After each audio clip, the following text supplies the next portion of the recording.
Ekiteredde buli kimu kiwedde omukulu Mpuga Mpuga amaze nakkiriza byonna ebibadde bimugambibwa era bw'atyo najja ne yeetondera ekibiina kyaffe ekya National Platform era nga mu kujja kwe n'endagaano gy'asoose okusayininga gye basoose omusayiningisa tetukyayagala nkwe tukyayagala abantu batuyita mabega era President waffe the President of Uganda Kyagulanyi Ssentamu Robert Bobi Wine bw'atyo n'amutegeeza nti keekadde akatuufu tunde ate omuntu omutuufu tweyanziza nnyo Mpuga weebale kweddiramu manye okweddiramu kiba kintu kizibu nnyo naye ate bwe kijja bannange tukyanirize bannange tukitambulizeeko amaanyi gaffe ate tumanye nti kijja nga kya buwanguzi tunaaba basiimu nnyo okubanga Kyagulanyi Ssentamu Robert Bobi His Excellence ng'atukutte bulungi ate era ng'atukozeemu omulimu ogw'amaanyi.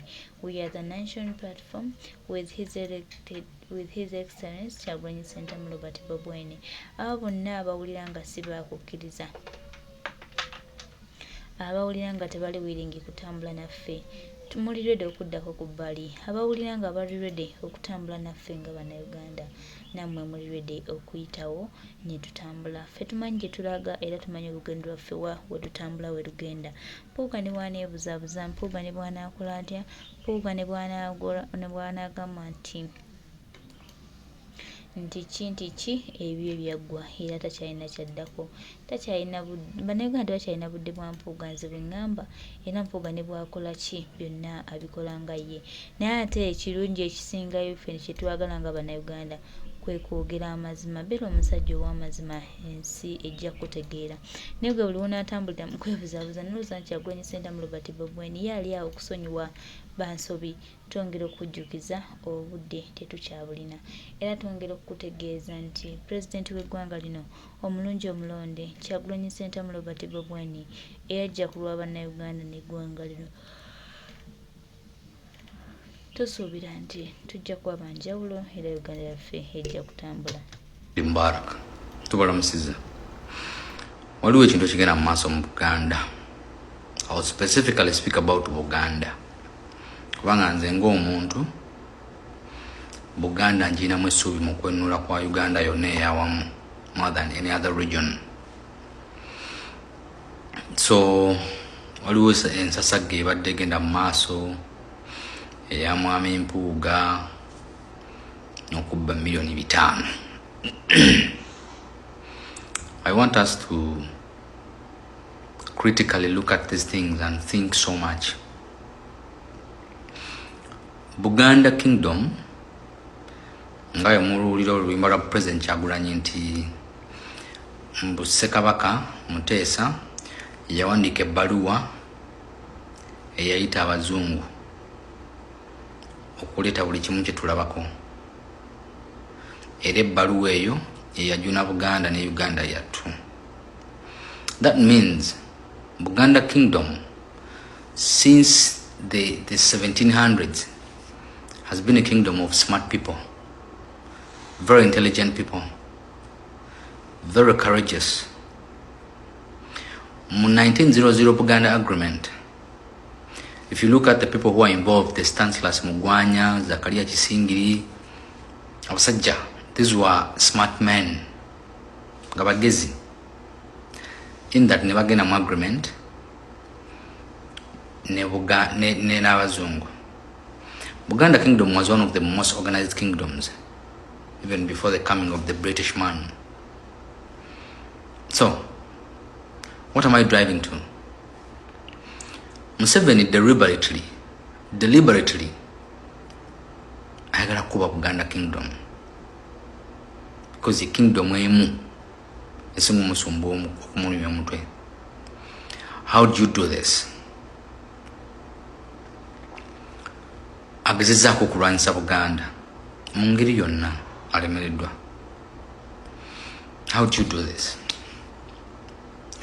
Weaken Buganda leaders who are competent, weaken the intellectuals. Olutalo tulimu nti ekitiibwa kya Buganda kigamba nti abakadde bafe abatusooka balwana nnyo mu ntalo bagendanga n'amafumu ne balwanira Buyaga ne balwanira Bugangayizi They went with spears. Nowadays, the war is here.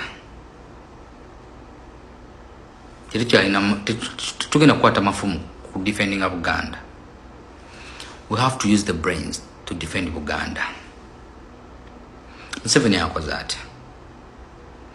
Look at the people in Buganda. Museveni baguza abakolera Museveni. Katikiro. These are smart men. No doubt. These are smart people. And Museveni bali okulondo bamu. There is no particular setting that can survive without abantu basome. Kyovula Museveni okuva mu P7 is denying children in Buganda degrees ennungi nti they even undermark exams. Mayiga tasobola kuwa hadithi ya kolagana bulungi ya cleanliness ya sanitation in politics. Nabosa Sebugwao bamugula. These are intellectuals. Betty Kamya. These are intellectuals. Nduzora abantu basikamu. Betty Kamya used to speak in Suna Nekwata Kutama when she was deputy president in FDC. Chitikira. Genda kumpuga na ekitimba yakiguddemu. Is gone. Reputation in food. Chitikira. Genda ku Attorney General wa Buganda, Daudi Mpanga, the Attorney General of Buganda. This is a solicitor, this is a barrister, this is a lawyer, an institute. These are smart men. He once owned a law firm in London. When the kingdom was restored in Uganda, the Kabaka called him to build Buganda strong again. But if you see Sazi no Attorney General wa Buganda, ku Twitter yengo genzeko Daudi Mpanga, saba wolereza wa government ye Mengo, ali mukuwana Museveni. This is so sad. As a generation, it is sad. Ntikatani agenda kuwa hadithi yebirungi. Like ani agenda kuwa hadithi. Nti sawa zino President Chagulanyi Ssentamu asobola n'okukola government n'anoonya Abaganda 8 ababeera mu bifo ebiri competent mu government ye oba ministerial posts ne bamubula. Bonna Museveni abayenje budde likyayagala nti omubeerewo abasajja well thinking smart men in the community who can stand boldly nayogera up nagamanyi we want this oba kufa n'obutanyagwa. Because the president never agamba nti mu regions zaffe 5 zetulina ng'akoze cabinet ya ba cabinet ministers 25 n'agamba nti 8 njagala gujja mu Buganda, then regions endala zimpeyo 3 because Buganda has the biggest population in the land. 8 gusobola omubula n'obwe yagala balancing power ojja kwekanga mu 8 omwo nga mujidemu banyeko deriki abatali Baganda. But boino kwesiga because Museveni ayenje budde the people, the intellectuals, the people who trusted in Buganda bonna bamazemu ekitiibwa abatezi obunyeebwa ne babugwamu. Why? Ayagala kutta intellectual argument kubanga atimanyi nnaku z'ebintu bya bwongo. Kitegeera. That's how Buganda is getting weakened.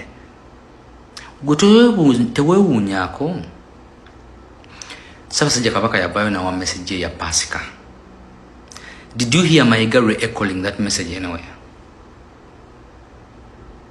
Kyatandika dinga Kabaka akola message nesirikiraawo. What is the role of Mayiga? Mayiga Kabaka nakola message ogwo naye nojja n'okola eyo. You're supposed to re-echo the message of the king. Because because the Kabaka doesn't come out like commonly and normally to speak about the affairs of the country. That means into obubaka to receiving obubaka okuva Ssaabasajja tulina buwuliriza wiki nga 5 because it's not a normal human being. Si muntu wa bulijjo is a privileged man leading a kingdom at that, which is about 15 million people. So, abakyasigadde muuka ensabe tulinawo bamama Namboze n'abakyalimu abatonotono abasatu bana munywere ku mazima. Please, bajja kusaba amazzi, bajja kusaba olunde y'Abaganda abo abali competent nga tobalaba. Museveni kyayagala, that's what Museveni wants. You have countries like Togo. Ugenda ku University Makerere ne bagamba nti Dr. Serunkuuma azze ba commenting ku GDP y'eggwanga. Ojalaba nga kiwunzikidde awana Museveni nga muhozi wagana musikira. Why? Kati gojja kumbuza lwaki ba professors be Makerere bawana Museveni. Sente zigenda mu research bazifuna. Bino mbusimanyi bagala kebera maternal rate mu Uganda oba biki simanyi research wakino $1 million abiri nizigenda mu department ngeri mu professor batano okola research about a certain project nga World Bank is sponsoring. Sente zita mu research e Makerere kati gwe bawadde 5 billion mu conducting research enkyogenda ku joto yogere ila about Museveni. That's why ojja kulaba ba intellectuals e Makerere bajja muwana buwanyi okitigira.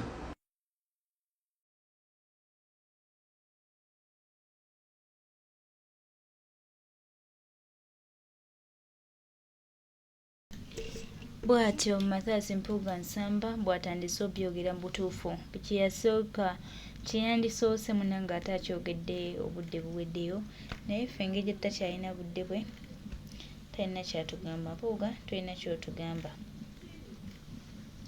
kyenyiza okugamba n'okutegeeza nti tokyalina kyogamba abantu.